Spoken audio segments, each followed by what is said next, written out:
SIR এর মাধ্যমে নির্বাচন কমিশন এবং কেন্দ্রীয় সরকার অস্বাভাবিক করে তুলেছে এবং তার সাথে সাথে বিরোধী দলনেতা বাংলার এবং বিজেপি নেতারা যেভাবে হুমকি দিচ্ছেন যে 1 কোটি মানুষের নাম বাদ হয়ে যাবে, রোহিঙ্গা বাদ হয়ে যাবে এবং বাংলাদেশ থেকে আসা অনুপ্রবেশকারীরা বাদ হয়ে যাবে, এই যে আতঙ্ক ছড়াচ্ছে, এতে বহু মানুষ কিন্তু আজকে ভয় রয়েছে এবং সেই ভয় থেকে, সেই আতঙ্ক থেকে ইতিমধ্যে আমাদের প্রায় 17 জনের মতো মানুষ এই এসআইআরের আতঙ্কে প্রাণ হারিয়েছে এবং ইনিও তাই যে সালের যে ভোটার তালিকা সেখানে তার সাথে ওনার নামে ছিল না বলেই উনি আতঙ্কের মধ্যে ছিলেন, সবাইকে বলছিলেন সেটা বলতে বলতে উনি মারা গেলেন হৃদরোগে আক্রান্ত হয়ে। এটা মর্মান্তিক এবং এই যে এইভাবে মানুষের জীবন নষ্ট, এটার দায়িত্ব কেন্দ্রীয় সরকারকে নিতে হবে, কারণ এই কেন্দ্রীয় সরকার বারবারই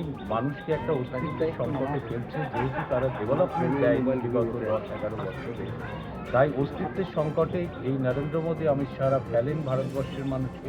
নোটবন্দি থেকে শুরু করে এই এসআইআর দেখুন প্রতিটি পদক্ষেপ। আমরা বলেছিলাম যে এত কম সময়ে এসআইআর করা বাস্তবসম্মত নয়। 2 মাসে এসআইআর করে 3 মাস পরে ভোট, এটা কখনো হতে পারে না। এতে বহু প্রকৃত ভোটারের নাম বাদ হতে পারে।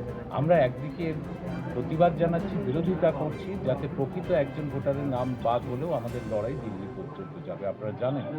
কিন্তু এই যে মানুষগুলো প্রাণ হারালেন, আতঙ্কে প্রাণ হারালেন, এর দায়িত্ব কেন্দ্রীয় সরকারকে নিতে হবে।